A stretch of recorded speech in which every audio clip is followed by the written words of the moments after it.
मनोज प्रधान जी, माननीय बहन जी के निर्देश पर ये राजेश कुमार और मनोज प्रधान जी को प्रभारी घोषित किया जा रहा है। मुझे पूर्ण विश्वास और उम्मीद है कि इस लोकसभा के आम पब्लिक इनके पूरा साथ देने के लिए तैयार है। सम्मानित साथियों, इसी के साथ मैं आपके बीच में अपनी बात रखेंगे। सम्मानित साथियों, आप लोग भली बात जानते हो कि इस देश में तमाम राजनीतिक पार्टियां हैं, लेकिन बहुजन समाज पार्टी बनाने की जरूरत क्यों पड़ी? क्योंकि अक्सर आप जहां तस्वीर देखते हैं बाबा साहब की जहां प्रतिमा लगी होती है, अक्सर आप देखते हैं कि बाबा साहब के हाथ में एक हाथ में संविधान होता है और दूसरे हाथ से बाबा साहब इशारा करते हैं। बाबा साहब क्या इशारा कर रहे हैं? बाबा साहब कह रहे हैं कि हमने इस देश का संविधान बहुत मजबूत बनाया है और इस संविधान में इस देश में रहने वाले सभी जाति, धर्म, समाज के लोगों को बड़ी मेहनत से हमने वोट का अधिकार दिया है। लेकिन ये देखने को मिला कि इस देश में जितनी भी राजनीतिक पार्टियां रही हैं, वो राजनीतिक दल के लोगों ने बाबा साहब ने वोट का अधिकार तो सबको बराबर का देने का काम किया था, लेकिन ये राजनीतिक पार्टियां सर्व समाज के लोगों को चुनाव लड़ने का मौका नहीं दे रही थी। धन है माननीय कांशीराम साहब, धन है माननीय बहन जी, जिन्होंने बाबा साहब के संविधान के तहत इस देश में बहुजन समाज पार्टी का गठन किया और माननीय साहब, माननीय बहन जी ने एक नारा दिया कि जिसकी जितनी संख्या भारी उसकी उतनी हिस्सेदारी। इसके तहत मैंने देखा था कि इस देश में वोट का अधिकार तो सबको था, लेकिन सबको चुनाव लड़ने का मौका नहीं मिलता था। चुनाव लड़ने का मौका नहीं मिला था, लेकिन चाहे वो प्रजापति समाज के लोग हों, चाहे वो पाल समाज के लोग हों, चाहे निषाद समाज के लोग हों, चाहे बिंद समाज के लोग हों, चाहे कश्यप समाज के लोग हों, चाहे नाई समाज के लोग हों, चाहे प्रजापति समाज के लोग हों, चाहे लोनिया चौहान समाज के लोग हों, चाहे मौर्य समाज के लोग हों, यानी हर समाज के लोगों की बहुजन समाज पार्टी ने जब ये नारा दिया तो जिसको भागीदारी पहले से मिलती थी उनको भी, और जिनको भागीदारी कभी नहीं मिलती थी उनको भी, अगर सर्व समाज को किसी दल ने भागीदारी देने का काम किया तो उस पार्टी का नाम है बहुजन समाज पार्टी और नेता का नाम माननीय कांशीराम साहब और माननीय बहन जी। मेरे सर्व समाज के लोगों, मेरा आपसे अनुरोध है, निवेदन है कि ये जो चुनाव होने जा रहा है, आपके बीच में तमाम प्रकार का भ्रम फैलाया जाएगा कि इस देश में जो चुनाव हो रहा है दो खेमे में हो रहा है। लोग कहेंगे कि इंडिया गठबंधन है, एक इंडिया गठबंधन है, लेकिन मैं आप लोगों के विश्वास दिलाना चाहता हूं, माननीय बहन जी ने शुरू से ही कहा है कि बहुजन समाज पार्टी 2007 के तर्ज पर अकेले अपने दम पर, जनता के गठबंधन के दम पर इस चुनाव को बहुत मजबूती से लड़ेगी। साथियों, मैं आपसे एक सवाल करता हूं, क्या 2007 में बीएसपी का किसी दल से गठबंधन हुआ था? क्या नहीं हुआ था? जरा जोर से बोलो। नहीं हुआ था। लेकिन आपने देखा होगा इसी उत्तर प्रदेश में, इस देश के बड़े प्रदेश में तमाम दलों ने बड़ा बड़ा गठबंधन किया था, लेकिन माननीय बहन जी ने दलों का गठबंधन नहीं किया था, जनता का गठबंधन बनाया था।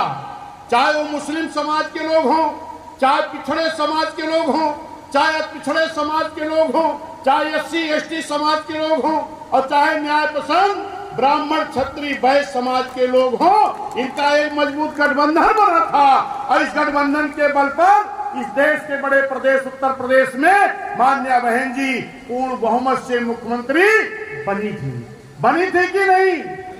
मेरे साथियों, आपका मनोबल गिराने के लिए चाहे जिस तरह की कोई बात करे, लेकिन आप अपनी नेता पर विश्वास करो, बहन जी के बातों पर अडिग रहो और ये ऐलान करो कि 2007 के तर्ज पर फिर जनता के गठबंधन के बल पर इस 2024 में बड़े दल के रूप में बहुजन समाज पार्टी जीत करके आएगी और माननीय बहन जी को इस देश का प्रधानमंत्री बनाने का काम किया जाएगा।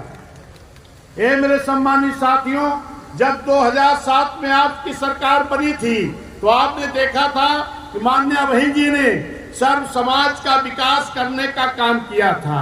एक जगह निकली थी सफाई कर्मी की जगह माननीय बहन जी ने निकाली थी।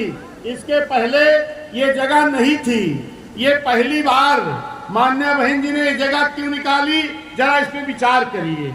क्योंकि माननीय बहन जी भी एक गरीब परिवार से आई हैं। माननीय बहन जी इस बात को विचार कर रही थी कि आज भी तमाम ऐसे गरीब परिवार के लोग हैं जिनके घर में कक्षा 5-8 से ज्यादा शिक्षा नहीं है। तो क्या ऐसे परिवार में सरकारी नौकरी नहीं होनी चाहिए? क्या जरा जोर से बोलो, होनी चाहिए। अगर होनी चाहिए तो इस बात को इस देश के और किसी नेता ने क्यों नहीं सोचा? अगर इसको सोचने का काम किया तो हम गरीबों की मसीहा बहन कुमारी मायावती जी ने सोचने का काम किया। और इतने नहीं, माननीय बहन जी ने बैकलॉग भर्ती भरने का काम किया। बैकलॉग क्या है? जो बाबा साहब के दिए हुए आरक्षण के बल पर SC, ST, OBC को नौकरी मिलती थी, इस नौकरी को भी इस देश में, आज पूरे देश में तमाम पार्टियां हैं जो पिछड़ों की बात करती हैं, SC की बात करती हैं, ST की बात करती हैं। लेकिन ये मेरे सम्मानित साथियों, ये बैकलॉग भर्ती पूरे देश में करोड़ों वैकेंसी आपकी दबाई हुई है। लेकिन इस बैकलॉग को भर्ती किसी ने करने का नाम नहीं किया। अगर किसी ने भर्ती किया तो नेता का नाम बहन कुमारी मायावती जी था, जो लाखों नौकरी देने का काम बहन जी ने किया है। बहन जी ने महापुरुषों के नाम से पार्क बनाया, माननीय बहन जी ने पुलिस की भर्ती किया, माननीय बहन जी ने सिपाही की भर्ती किया, गार्ड की नौकरी दिया। माननीय बहन जी ने देखा था कि माननीय बहन जी ने SC, ST समाज के लोगों के लिए बैकलॉग भर्ती में पिछड़ा SC, ST को भर्ती किया। लेकिन इस भर्ती को रोक किसने लगाया, आपको मालूम है कि नहीं? इस भर्ती जो SC, ST, OBC की हो रही थी, BSP के बाद सरकार किसकी आई थी? समाजवादी पार्टी की। और उसने इस भर्ती को रोकने का काम किया था। इतना नहीं, बहन जी ने देखा कि तमाम SC, ST के नौजवान बेरोजगार घूम रहे हैं। बहन जी ने ठेकेदारी में आरक्षण दिया। इस आरक्षण को किसने खत्म किया? समाजवादी पार्टी ने। बहन जी ने तमाम अधिकारियों का प्रमोशन किया था। उन अधिकारियों का डिमोशन करके फिर उसी तहसील, उसी जिले में करने का काम किसने किया? समाजवादी पार्टी ने। प्रमोशन का आरक्षण का बिल किसने फाड़ा? समाजवादी पार्टी ने। ये मेरे सम्मानित साथियों, जरा इस पे आपको गौर करना पड़ेगा, इस पे आपको ध्यान देना पड़ेगा। क्योंकि हम ऐसे मौके पर आपके बीच में बात कर रहे हैं जब आपके बीच में इंडिया गठबंधन के भी कैंडिडेट आएंगे और एनडीए के भी कैंडिडेट आएंगे, समाजवादी पार्टी के गठबंधन के लोग भी आएंगे। अब आप जरा गौर करो कि वो समाजवादी के लोग जो वोट मांगने के लिए आपके बीच में आएंगे, तो जरा आपको ध्यान देना है कि SC, ST समाज के लिए काम कौन कर सकता है। आप कौन से प्रत्याशी को जिता करके भेजोगे कि जो जा करके माननीय बहन जी को प्रधानमंत्री बनाने का काम करेगा, या दूसरा जो जा करके दूसरे को बनाने का काम करेगा। ये मेरे सम्मानित साथियों, आपको मालूम है, क्योंकि ये 80 सीट है, ये 80 सीट है और इस पे जो भी कैंडिडेट आएंगे वो SC समाज के ही आएंगे। लेकिन हमें आपको ये ध्यान देना है कि कौन सा कैंडिडेट हाथी लेकर के आया है जो आपकी भलाई करने के लिए बहन जी को इस देश का प्रधानमंत्री बनाने का काम करेगा। और कौन सा कैंडिडेट साइकिल लेके आएगा? जो साइकिल लेके आएगा वो जितनी भी योजना आपकी थी वो समाजवादी पार्टी के लोगों ने खत्म करने का काम किया है। ये मेरे साथियों, माननीय बहन जी ने पूरे प्रदेश के बड़े बड़े जिलों का विकास करने के लिए माननीय बहन जी ने तमाम नए जिले बनाए थे। जैसे उन जिलों का नाम बहन जी ने किसके नाम रखा? छत्रपति साहू जी महाराज नगर, डॉक्टर भीमराव अम्बेडकर नगर, संत रविदास नगर, संत कबीर नगर, ज्योतिबा फूले नगर, गौतम बुद्ध नगर, मान्यवर कांशीराम साहब नगर। क्योंकि आज वो भी कहेंगे कि हम बाबा साहब का मिशन पूरा करेंगे, हम माननीय कांशीराम साहब का मिशन पूरा करेंगे। अरे वो समाजवादी के लोगों, अगर बाबा साहब के नाम से बने जिले को नहीं हजम कर पाए, अगर माननीय कांशीराम साहब के नाम से बने एक जिले को नहीं हजम कर पाए, उस नाम को बदल करके फिर से काशगंज करने का काम ये समाजवादी पार्टी के लोगों ने किया है। तो ये मिशन कहां से पूरा करेंगे? इधर एक समाज भाजपा के लोग हैं, भाजपा के लोग भी आपके बीच में आएंगे, जो सांसद भी हैं, लेकिन इस सांसद जी से जरा पूछ लीजिएगा कि जब पार्लियामेंट के अंदर आपका आरक्षण सरकारी विभागों में है, प्राइवेट में है क्या? नहीं है ना। लेकिन अगर जब ये भारतीय जनता पार्टी की सरकार तमाम सरकारी विभागों को प्राइवेट करने का काम कर रही थी, तो यही सांसद जी भी बैठ करके ताली बजा रहे थे, एक बार भी नहीं कहे कि प्राइवेट में हमारा आरक्षण नहीं है, इस सरकारी संस्थाओं को प्राइवेट ना करिए। हम तो कहते हैं अगर भाजपा के लोग, इंडिया के लोग इतने हितैषी हैं, और जो डबल इंजन वाली सरकार है अगर इतने ही हितैषी हैं, तो पूरे देश में हमारी बैकलॉग की भर्ती भरने का काम करें, तब तो हम जाने। नहीं भरेंगे। हम इनसे सवाल करते हैं कि अगर आप इतने हितैषी हो, सरकारी विभागों को अगर प्राइवेट कर रहे हो, तो हमारे SC ST OBC समाज को प्राइवेट में आरक्षण देने का काम करो, तब हम जाने। लेकिन ये नहीं करने वाले हैं। हे मेरे साथियों, बहुत बड़ा धोखा हो रहा है। क्या धोखा हो रहा? भाजपा के लोग कहते हैं पाल साहब चाहे जितना समझाओ, तहार रोड तो हम राशन दे के ले लेंगे। जरा सोचो, ये राशन इनके पहले जब आप लेने जाते थे तो शायद 2 रुपए किलो चावल, 2.5 रुपए किलो गेहूं ऐसे ही मिलता था। यही तो था राशन की दुकान पे। चलो 3 रुपए मान लो, एक यूनिट पे कई किलो मिलता है? 5 किलो।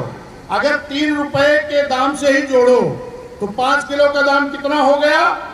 5 यानी 15 रुपया। लेकिन मेरे भाइयों, जैसे घर पे राशन लेके आते हो, अगर हमारे माई बहनी कहीं कि भैया जाओ जरा 1 लीटर सरसों का तेल ले आओ, तो वो पहले कितनी कीमत थी? 50-60 रुपए। आज कितना हो गया? 150-200 रुपए। मतलब एक ही वस्तु में आपका सैकड़ों रुपया ले लिए। गैस सिलेंडर का दाम पहले कितना था? 400 कुछ रुपया। अब कितना हो गया? कितना हो गया? 1200। यानी 4 के 4, 4 दूना 8, 4 तिहाई 12, 3 गुना महंगा कर दिया गया। और क्या कहा गया? गरीबों को हम फ्री देंगे, फ्री सिलेंडर देंगे। हमारे माई बहनी सोचे लगी कि सिलेंडर तो हमको फ्री मिल रहा है, एक भैया जी का सब्सिडी आ गया और दूसरे का नहीं आया। वो पहुंच गए कहाँ? Gas agency. कहीं भैया हमारे पड़ोसी की सब्सिडी आ गई और हमारी सब्सिडी क्यों नहीं आई? कहीं फ्री तो नहीं पाए हो? कहीं नहीं पाए तो फ्री है। कहीं जब तक भाजपा वाले सूद ब्याज सहित वसूली न कर रही है, तब तक तुम्हार सब्सिडी ना आए। और जब वसूली हो गए तो हमें लगे तो सब्सिडी आओ सबके बंद हो गए। अब गेहूं के आवत बाय 18 रुपया, तो गेहूं के आवत बाय 36 रुपया, और लगभग सबके बंद हो गए। और सबसे ज्यादा हमारे, क्योंकि गांव देहात से लोग भी आए हैं, मोबाइल लोग, तमाम लोग गांव देहात से भी आए हैं, किसान हैं। सबसे ज्यादा हमारे किसान भाई कौन सा मैसेज आने पे खुश होते हैं, जरा बताओ? 2000 वाला। अरे ये भी बहुत बड़ा धोखा हो रहा है। ए मेरे सम्मानित साथियों, ये 2000 रुपए दे कहां से रहे हैं? जरा आप बताइए कि पहले आपकी खाद की बोरी जो थी, ये खाद की बोरी का वजन कै किलो था? जरा जोर से बोलो। अब कै किलो हो गए? 45 भाई। अब हो गए 40। जितना जाते जाते हुआ गया। खाद का दाम भी कम हुआ क्या? दाम बढ़ गया। अब 10 किलो खाद गायब हो गए। हे मेरे किसान भाइयों, सम्मान निधि तो सबके खाते में नहीं आती ना, लेकिन खाद तो सबके खेतों में पड़ती है। और खाद 10 किलो खाद एक बोरी से गायब कर दी गई, और खाद का दाम भी कम नहीं हुआ। हे मेरे साथियों, जितना तोहरे खाता में सम्मान निधि नहीं आवत, ये कई गुना भाजपा के उद्योगपतियों के खाते में चली जाती है। अभी आपने देखा होगा इलेक्ट्रल बांड से चंदा आया है बड़े बड़े सारे दलों को, किसी को 1600 करोड़, केहू का 1400 करोड़, अरे सपो के 49 कुछ करोड़ है, लेकिन बीएसपी का जीरो है। क्यों? क्योंकि माननीय कांसी राम साहब कह करके गए थे कि जिसका सहारा लोगे उसका इशारा मानना पड़ेगा।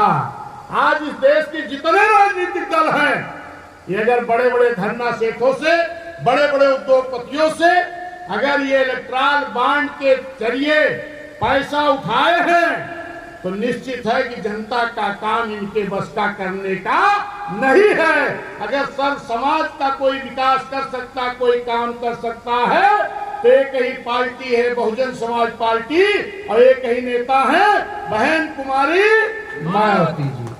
बाकी सब तो जो इलेक्ट्रल बांड के माध्यम से पैसा लिए हैं, पहले बड़े बड़े उद्योगपतियों के हिसाब से वो काम करेंगे, उससे आपका फायदा नहीं होना है। ये मेरे सम्मानित साथियों, मैं आप सभी लोगों से इसी निवेदन के साथ, क्योंकि माननीय बहन जी के निर्देश पर जो प्रभारी बने हैं, डीएसपी में जो प्रभारी होता है वही बाद में प्रत्याशी भी हो जाता है, तो ये आपके प्रभारी हैं। मैं आप लोगों से ये विश्वास दिलाना चाहता हूं कि निश्चित है कि जो आपके ये राजेश कुमार और मनोज प्रधान जी हैं, अगर ये जीत करके जाएंगे तो बहन जी के हाथों को मजबूत करेंगे। आप लोग अक्सर देखते हो ना, कीमती वोट दे करके जिताइए और हमारे फला नेता का हाथ मजबूत करिए। किसका? बड़े नेता का। लेकिन साथियों एक चीज जान लीजिए, क्या कहते हैं? कीमती वोट दे करके जिसका कहते हैं कीमती वोट, अमूल्य वोट, जिसकी कोई कीमत नहीं है। ये मेरे साथियों, इस वोट की कीमत हमें आपको नहीं लगानी चाहिए।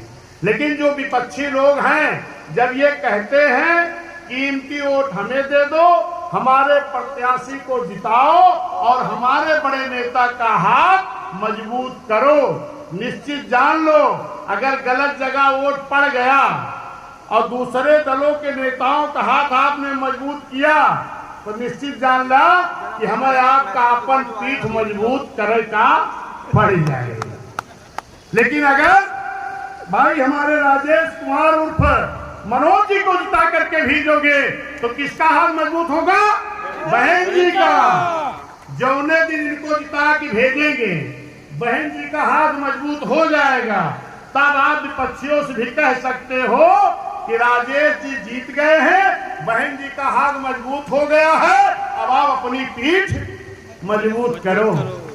वरना कितना अत्याचार हो रहा है, किस तरीके शोषण हो रहा है, किस तरीके लूटा जा रहा है, इस पे न्याय नहीं मिलने वाला है जब तक आप इस देश की हुकूमत अपने हाथ में नहीं लोगे। बाबा साहब ने कहा था कि जब तक इस देश का हुक्मरान बहुजन समाज नहीं बनेगा, तब तक बाबा साहब का बनाया हुआ संविधान ईमानदारी से लागू नहीं हो सकता। आप लोग अक्सर नारा लगाते हो, वोट हमारा राज तुम्हारा, नहीं चलेगा नहीं चलेगा। लेकिन ये मेरे भैया 75-76 साल बीत गया, नारा लगावत मुंह थक गया, लेकिन आज तक जो बाबा साहब ने कहा था कि हमने कीमती वोट दिया है, बड़ी मेहनत से दिया है, इस वोट के बल पर इस देश के प्रधानमंत्री की कुर्सी पर कब्जा करना, ताकि मेरा बनाया हुआ संविधान ईमानदारी से लागू हो सके, लेकिन आज तक नहीं हो पाया। हे मेरे साथियों, एक बात हम कहेंगे, हमारी पार्टी जो बनी है कैंडिडेट पार्टी है, तमाम ड्रामा हुआ, मिशनरी गीत हुआ। एक हमारे अम्बेडकर नगर के चैतुराम सुमन हैं, वो गाना गाते थे कि रबड़ी मलाई खूब खइहा और कोठरिया में जाके बदल जाइया। जहां मशीनियां रखी रहेगी पंचायत भवन पर, प्राइमरी स्कूल पर, उसके अंदर एक कपड़े की पर्दे की कोठरी बनाई जाती है क्योंकि ये इलेक्ट्रॉल बांडवा जो सब लिए हैं ये तोहरे बिचों लायक खर्च करी हैं। तो जौन भी खवावे पियावे खाए पीला रबड़ी मलाई खूब खइहा और कोठरिया में जाके बदल जइहा। हुआ कहा देखा अपन हाथी। जरा एक नारा मेरे साथ लगाइए सब लोग जोर से। जाति पे ना पाती पे बटन दबेगी हाथी पे। और जोर से। जाति पे ना पाती पे बटन दबेगी हाथी पे। हाथी पे। बहुत बहुत धन्यवाद।